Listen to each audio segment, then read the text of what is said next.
Good evening, I'm David Brown, and this is the Northern Sun Experience. A happy 2015 to everyone, but to start the new year, we're going to look back on a couple of the last Northern Sun experiences of 2014. And that, of course, starts with Minnesota State football. The Mavericks made the D2 National Championship with a perfect 13-0 record, and they were hoping to win their first football title in school history, taking on Colorado State Pueblo December 20th in Kansas City, Kansas. But unfortunately for the Mavs, things never quite clicked. No score in the second quarter. Alden Hafar's 27-yard field goal attempt is blocked, and the Thunder Wolves take over. Ensuing possession, Greg O'Donnell nails his 27-yard field goal, and CSU Pueblo goes up 3-0. After a Maverick 3-and-out, Thunderwolves get in the end zone. Chris Bonner to Paul Browning. 18-yard strike makes it 10-0 at halftime. In the second half, CSU Pueblo would add another field goal to increase the lead to 13, and despite numerous chances, Minnesota State's offense could never get on track. Ricky Lloyd was sacked 3 times, the Mavericks had 9 punts, and for the first time since 1997, a team is shut out in the national championship. Colorado State Pueblo tops Minnesota State 13-0. Afterwards, players and coaches reflected on the game and how they'll bounce back next season. It's tough. It's tough for these guys, it's tough for me. Very difficult. That was one of the best defenses we've seen. Congrats to them. They played a well-fought game, and nothing but respect for them. We just couldn't get on a roll and do Maverick football. We couldn't get any drives sustained, and when you can't keep getting drives sustained, you have a trouble scoring points. This is a tremendous experience. We didn't come into the game satisfied. We came in to compete. We came here to win. We wanted to win. We prepared to win. But unfortunately, today wasn't our day against CSU Pueblo, who played better than we did today. And that's all you get is you get 60 minutes, you get one chance to compete. And if you don't get it done, you have a result like you have today. I'm not mad or disappointed at the season. I mean, we made it farther than this program ever has. So something to be proud of, but at the same time, I think it's going to motivate us even more than last year's loss to St. Cloud, because we've grown so much closer. This whole experience is something that we obviously would want to do again, but this next time hopefully we can bring it home. So, you know, from a personal standpoint, I don't think I had my best game. I think a lot of people can say the same, and if that doesn't motivate you, I don't know what will. So you're going to see Minnesota State next year. And once again, a congratulations to the Mavs on a great season. Well, the big stage was no stranger for another NSIC school in the latter part of 2014. Minnesota State Moorhead's wrestling team was invited to what's been dubbed the world's most famous arena, Madison Square Garden in New York, where they competed in the 3rd annual Grapple at the Garden. You know, we were very excited to get invited to this. Worked it out through Frank Mosier and B.A. Schoen, 2 of our alumni out here on the East Coast, got us involved in the tournament. It's been a great experience all the way around. You know, for our program, a Division II program, to make a trip like this, Moorhead, Minnesota out here. It's just great for our guys, and to get to see this level of competition behind us wrestling, and then also wrestling Long Island University Post. You know, it's just been overall a great trip. We're looking at taking another trip this year. We're going to be flying out to California in January and wrestling Simon Fraser College, and also wrestling in the California Collegiate Open. So we're taking big trips this year. Our administration's behind us, our alumni's behind us. The program's moving forward, and we're really excited for the rest of this season and for the future of great wrestling. We went to the Gracie Academy, which I thought was a great time, Mixed Martial Art Academy here in town. And a funny story about that was that we ran into Anthony Bourdain. So the guys got to meet him, and then, you know, just walking down Times Square, just seeing all the sights, you know, the city, the big buildings, the tree. You know, we just had a great time walking around. Coming up next on the Northern Sun Experience, we'll break down the start of the conference basketball season with a former NSIC hoopster. The Northern Sun Experience on Midco Sports Network is presented by CU Mortgage Direct LLC, Sanford Health, and Dakota Land Honda.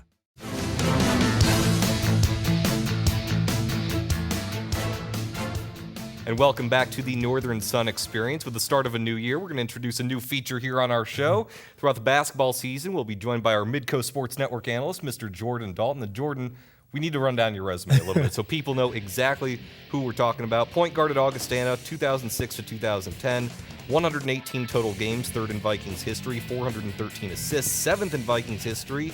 Capped it off with a great senior season, started all 31 games, third in the conference in assists, led the conference in steals your senior year, which apparently you did not know about until I told you. But the point is, you can dish, you can defend, you know a little something about NSIC hoops. Back in the day, I thought I had a little game. Those days are long gone and long past me. But it's nice to hear some of those stats. Makes me feel good about myself. Absolutely. Well, we'll start appropriately enough with Augustana, your former team. 6 wins in a row now, 3 in a row on the road in conference play, tied for the top of the conference lead. What's working so well for them right now? Yeah, well, in the last 3 games, they've done a great job of shooting the ball from the outside. 3 straight games with 12 made threes or more. And so that really just opens up the floor. You know, you got Dan Jansen, who's a beast down low in the post. When he can get some inside-out presence, it really frees up not only him with single coverage, but also frees up the lane for penetration. They're a deep team. You know, they have 9 guys that play 14 minutes or more. 4 of those guys averaging, double digits. So it's really tough to key in on one guy because they are such a well-balanced team. It's working well for them right now. Only 1 loss at conference play. Well, they're tied for the top of the conference lead with Minnesota State Moorhead. The Dragons are 16-1 overall right now. Only loss was by 2 against Minnesota Duluth, so they've been pretty good this season. Can they keep this pace up? I think so. They do a great job of scoring the basketball. They're one of the top scoring teams in the conference, averaging over 85 points a game. So that puts tremendous amount of pressure on the opponents to score the basketball as well. They had great senior leadership. Jordan Rear, he's averaging 16 points a game, shooting over 52% from the field. So it's a great steady hand. He's a guy who's been with the program for 5 years, including a redshirt year. So when you have that type of steady leadership at the point guard, that really just trickles down and as a calming influence on the rest of the team. Dragons off to their best start in 4 years. Well, other than the Vikings and Dragons, who are tied for the top of the conference lead, what's a team right now that maybe people should keep their eye on, maybe a little under the radar? I would never count Mankato out. They're a great team. They have a great inside-out presence with Zach Monahan at the point guard and Asim Arai down low. You got Zach Monahan coming off a MVP year in the NSIC, and he's still a phenomenal player. And Asim Arai, he's a load down low. He's a beast. Exactly. He's putting up 18 and almost 19 points a game, 8.5 boards a game. So he's going to be tough to defend, and they're going to be a tough team when tournament time comes. I know they got a lot of new faces on the team this year after losing 3 starters from last year's team, but I would never count the Mavericks out because they're always loaded with talent. Yeah, tough to think of Minnesota State as underrated or under the radar right now, but they're not at the top of the conference. They had a bad loss to Concordia St. Paul earlier this season, but as you said, they still got Zach Monahan, the preseason player of the year, and Asim Arai, the big guy down low. Absolutely. Well, what's the matchup you're going to be looking forward to this upcoming weekend? We're sort of right in the thick of conference play right now. What's a matchup you're looking forward to on the men's side? Yeah, it kind of led into it. Mankato versus Augustana this weekend. I think that's going to be a great game. Mankato was able to beat Augie down in Mankato in the first conference game of the year. Just like we talked about, Monahan had a huge game. He had 29 points, 6 assists. And Asim Arai had 25 points and 14 rebounds. So that two-headed monster did their job in Mankato. So Augie's going to have to find a way to defend both of those guys this weekend. You mentioned that defensively. Augie obviously can score. You mentioned their three-point shooting, but do they have the defensive presence to stop Mariah and Monahan? That's what they're going to be counting on. I know Coach Billard is going to be talking about it all week, and their biggest thing is the offensive rebounds and limiting Mankato on the offensive boards as well. Traditionally, Augie's out-rebounded their opponents by almost 10 rebounds a game. But down in Mankato, they did get out-rebounded by 6 boards that game. So that kind of tells the story of that game. And Augie only shot 28% from three-point line. We just talked about in the beginning of the segment. Obviously, that's a huge part of their offense. So they're going to need to shoot the ball well in order to get a win. You know Coach Billiter pretty well, don't you? He's a great guy, and all I can say is he'll always get the most amount of effort from his players. All right, well, thanks, Jordan, for breaking down the men's side. When we come back, Mr. Dalton's going to break down the women's side of things, including why Northern State is at the top of the conference. The Northern Sun Experience on Midcoast Sports Network is presented by CU Mortgage Direct LLC, Sanford Health, and Dakota Land Honda.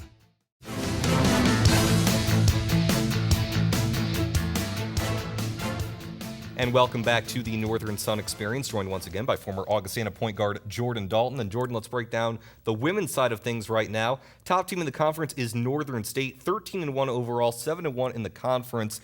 And they're the only team in the NSIC that's holding opponents to below 50 points per game. Defense obviously the key for their success now? Absolutely. Defense and tempo. You saw last year, and especially in the conference tournament, that they play at a slow, methodical pace. What that means is every possession is gold. And like you said, they have great defense holding opponents to under 49 points a game and shooting less than 38% from the field. So it's very, very tough when teams have an inability to score, and it makes every possession just that much more important. So Northern makes you play at their pace. They're going to make you play slow and a lot slower than you're normally used to. And so what that does, sometimes that tightens teams up, and teams have a tendency to press and maybe force some shots because they do have to play at such a slow and methodical pace. And that's how they win basketball games right now. And from an offensive standpoint, they can go inside and outside. They got Rachel Krogman down low. They got Paige Witashik, who can shoot the three outside. Well, the team that's probably the complete opposite of Northern State right now is going back to your old school of Augustana.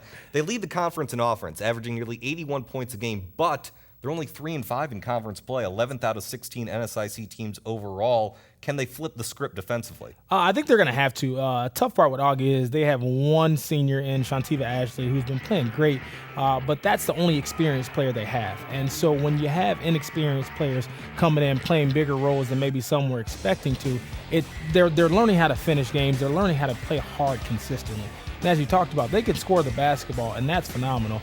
But it's kind of the old adage, offense sells tickets, defense wins championships. And so they have to make a commitment on the defensive end to getting stops on a more consistent basis. They can't let their offense dictate how they play on the defensive end. You know, when they're making a couple shots, confidence is rolling, they're feeling good about themselves. Now they want to play defense. But what happens when the ball doesn't go in the basket? And I think that's what Coach Kraut has to battle and has to get the most out of his young players is understanding that, hey, you have to play hard on the defensive end all the time. Now, you didn't play, obviously, for Coach Kraut, but I'm sure he and Billiter have shared some philosophies. Yeah, and absolutely. Coach Kraut he's a very laid-back coach, but in practice, he really gets after his ladies because he's obviously one of those guys who he comes in, he wins 20 games every year. You know, he's a phenomenal coach, but he gives his ladies a lot of leeway and a lot of freedom when they go out there and play basketball. And sometimes when you have inexperienced players, they're still learning how to deal with that type of freedom. And once again, offense isn't the problem. They're going to score the basketball, like you said, almost 80 points a game, but they have to get stops on a more consistent basis. Well, speaking of consistency, a couple of the preseason favorites, Wayne State, Concordia St. Paul, each got off to a couple of rough starts, but they got back on track this weekend. Each team swept their conference games. But in such a tight race, can they afford to be this hit or miss, hot or cold, or do they need to maintain their momentum? Not at all. Obviously, great teams have consistency. No matter what they're doing, they have consistency. And these are two teams who are very talented teams, two very different teams, though.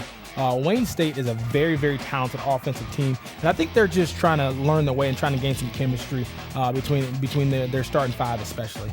And as long as they continue to get better, coaches typically don't panic over a couple early losses, mainly because you just want to see your team continue to get better. And so they don't want to be playing their best basketball in January. They want to be playing their best basketball in March. And so early losses don't really affect coaches as much as long as teams learn from losses. A lot of times those losses can force teams to wake up and understand that they need to make a commitment to one another and the team concepts too. And then with Concordia St. Paul, obviously they have Annika Whiting, the preseason player of the year last year. They know that she'll get the ball, so do they need to keep feeding her more, or do they need to develop more of an outside game? Honestly, obviously you know what you're going to get with Whiting. You know, she's a great inside-out presence. She's tough. She's going to get you, 20 points, 8 rebounds a game. That's a given. What they need to commit to is their mantra of tough-nosed, gritty defense. Last year, they were able to make a solid run in NSIC conference by playing that tough-nosed, solid defense. They were always bothering the ball. They were always in your face. They were creating chaos out there on the basketball court, and that's what they need to get back to. That's their team. That's their team's MO, and that's what they have to stick to. So everybody on that team has to make a commitment to being a tough-nosed, blue-collar team, and I think they'll right the ship. Well, we asked you what men's matchup you were looking forward to last segment, so what women's matchup are you looking forward to this weekend? Yep, really looking forward to Mankato and Wayne State. Obviously, Mankato was able to get a win earlier in the year. They won by 7, but Wayne State played well. They were up 6 with 10 minutes to go, so they had a shot to win the game. Once again, you'll hear me say the same word a lot, and that's consistency. They have to figure out a way to close basketball games.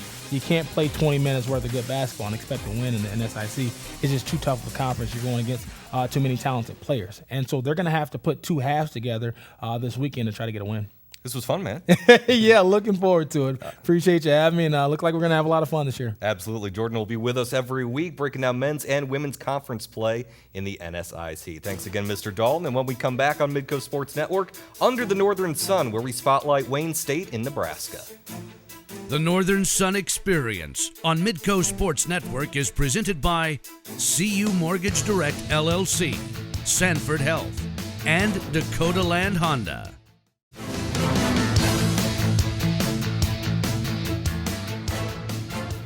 Welcome back to the Northern Sun Experience. It's time for Under the Northern Sun, where we shine the spotlight on one of our member schools.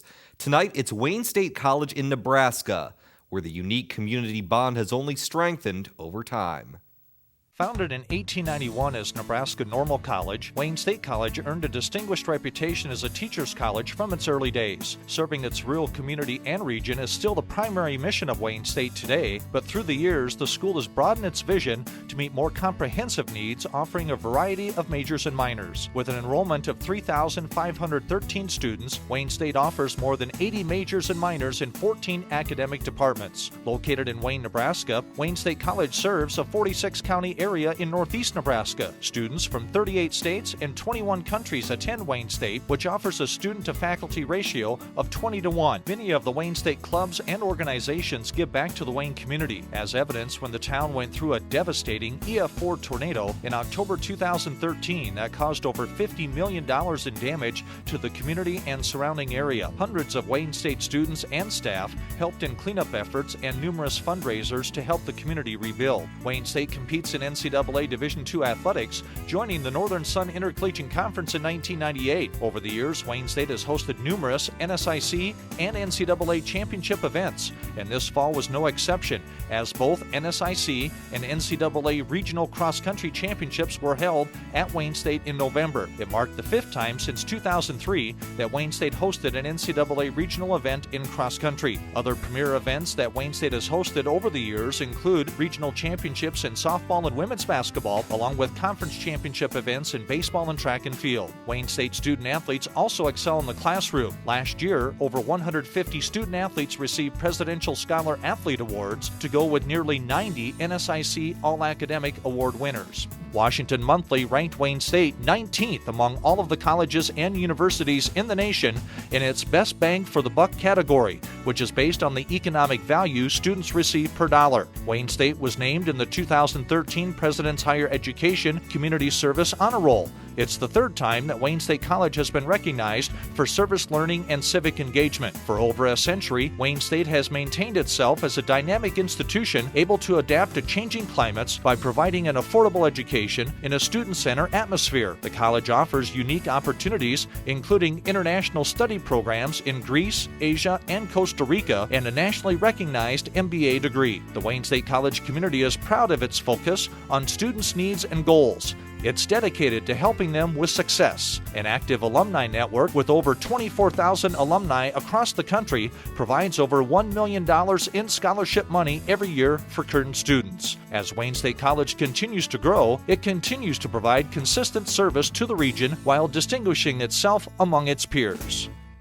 When we come back, it's DB's Picks, my top 5 plays of the past week in the NSIC. You're watching the Northern Sun Experience. The Northern Sun Experience on Midcoast Sports Network is presented by CU Mortgage Direct LLC, Sanford Health, and Dakota Land Honda.